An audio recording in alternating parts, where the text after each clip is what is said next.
Hello, my name is Hyojin, and I would like to present our research on designing a conversational interface for sexual harassment prevention training. In a nutshell, we investigated how an interface that offers virtual conversation with the target of sexual harassment can impact users' learning experiences and their feelings of empathy. Let me share how we conducted the study. The Me Too movement that erupted in 2017 has revealed that sexual harassment in and out of the workplace is more prevalent than we realized. According to a survey in 2018, 81% of women and 43% of men in the United States have experienced sexual harassment or assault at least once in their lifetime. Sexual harassment is still an ongoing issue, and many companies and organizations are seeking ways to build a proper anti-harassment culture, such as offering mandatory sexual harassment prevention training. But are these training programs effective? Recurring sexual harassment incidents are raising doubts about the effectiveness of existing sexual harassment prevention programs. Surprisingly little research has been performed on the effectiveness of the training methods. Some research has found that these training can teach basic information like the definitions of sexual harassment. However, the current training methods seem to have little impact on changing one's behavior and even backfire, such as reinforcing gender stereotypes, thus failing to prevent sexual harassment from happening. Our work envisions a new class of interactive training delivered by a conversational interface to increase effectiveness of the training. We designed a proof-of-concept conversational interface that provides a virtual chatting experience with Jane, who has been sexually harassed at work. The interface was designed based on several design principles of effective training derived from prior research. One of the principles we considered was to utilize synchronous media like this chat rather than asynchronous activities. Jane starts narrating a vignette in first person, simulating how a real person might discuss an incident of sexual harassment to another. This incorporates the second design principle from a prior study, suggesting that a vignette written in first person narrative can increase empathy towards targets of sexual harassment. A user plays a role of a listener and participates in a real-time conversation to give advice and show reactions. The user can interact with Jane through pre-scripted short messages as shown in the demo. Jane sometimes asks questions or seeks advice during the conversation in which a user needs to respond in an open-ended format. The design decisions were made based on a design principle in which interactive and experiential methods are more effective than passive methods for reducing incidents of sexual harassment. The research goal was to evaluate the use and design of the conversational interface for the purpose of sexual harassment prevention training, as well as to compare with the traditional training. As such, we plan to answer the following research questions. First, what limitations do learners perceive in traditional sexual harassment prevention training? Second, what strengths and weaknesses do learners perceive in the use of the conversational interface for sexual harassment prevention training? Lastly, does the experience through the conversational interface increase empathy and improve attitudes towards sexual harassment? We conducted a user study to answer the research questions. We recruited 32 participants from a university community in the United States. Thus, 62% of the participants self-reported as students. About 56% of the participants were female. We found that 84% of the participants completed sexual harassment prevention training in the past. Most of the participants previously had in-class discussions that professionals or student leaders discuss related topics, or online courses that present texts and videos with interactive components. When the participants came to the lab, they went through an informed consent process and logged into our website with their assigned ID. Before the experiment, participants completed a survey that asked demographics and pre-existing attitudes towards sexual harassment.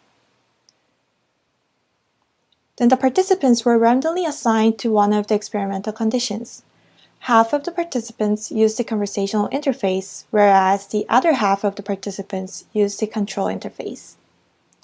The control interface presented the same vignette written in first-person narrative as a text-based format on the website. After using each interface, the participants completed a post-test survey that measured their empathy towards the target. The sexual harassment meet acceptance scale was used to measure attitudes towards sexual harassment in general. Finally, a semi-structured interview was conducted that lasted about 30 minutes. We conducted thematic analysis to generate the themes appeared during the interview, and statistical analysis to compare the empathy levels and attitudes between the conditions. The study was reviewed by RRB, and we carefully implemented several safety measures for the potential risks that our study may bring, such as providing resources and securing anonymity during the chat. I'll move on to the findings. Due to time constraints, I'm going to emphasize a few important findings. Please refer to our paper if you're interested in reading all the results. First, we interviewed participants about their past training experience and generated the themes. One of the shortcomings commonly mentioned by the participants was that the training content felt common sense to them. Also, participants were not motivated as much as they should because they felt sexual harassment will never happen to them or someone they know. Specific to in-person training, participants said that they were uncomfortable to talk about such a sensitive issue in front of others.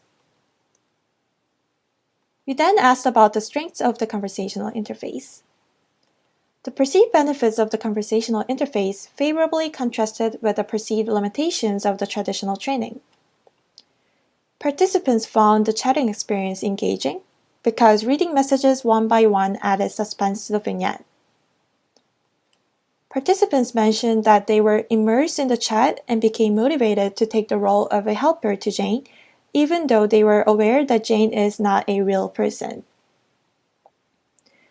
Compared to in-person training experience, people endorsed the idea of using the conversational interface as they felt less vulnerable to others' reactions. On the other hand, one of the limitations of the conversational interface was that participants felt hurried to make a response. One participant said, if you can't find the resources right on the spot, then you feel like you are not very supportive to that person.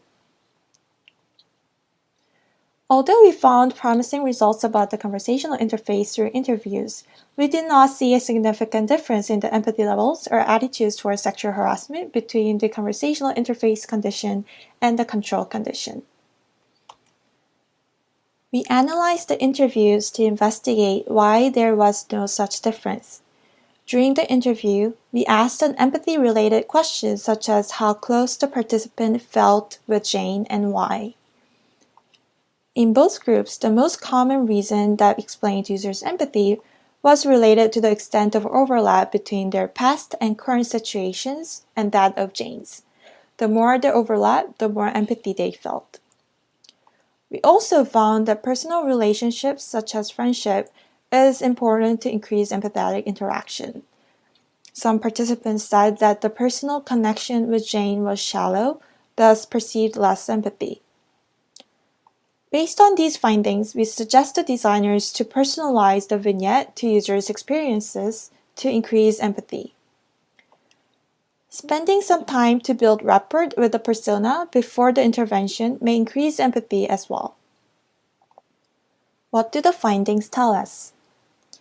We found that the storytelling conversational interface offers a more engaging, interactive, and emotionally comfortable training experience. These benefits might be best explained by the transportation theory. Transportation theory explains the persuasive effects of narratives on people in which users feel connected with the protagonists, thereby increasing enjoyment, engagement, and motivation. This study demonstrated success in transporting participants in the vignette as they were immersed in the chat and motivated to help the character.